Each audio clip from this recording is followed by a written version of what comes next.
skeleton racer Ander Mirambel will represent Spain at the Beijing Winter Olympics next month. It will be Mirambel's fourth Olympics and the veteran has set clear goals.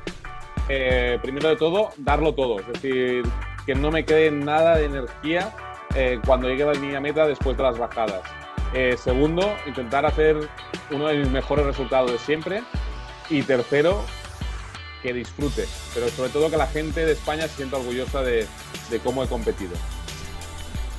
Tienes un poco con la obligación de enseñar a los que vienen detrás este camino para luchar por los Juegos Olímpicos, ¿no? No solo te centras en tu carrera deportiva como deportista, sino que además cuando puedes ayudas a las nuevas generaciones a participar en el skeleton. Mirambel is pretty sure that everyone will be taken good care of during the Olympic Games thanks to China's effective epidemic control measures.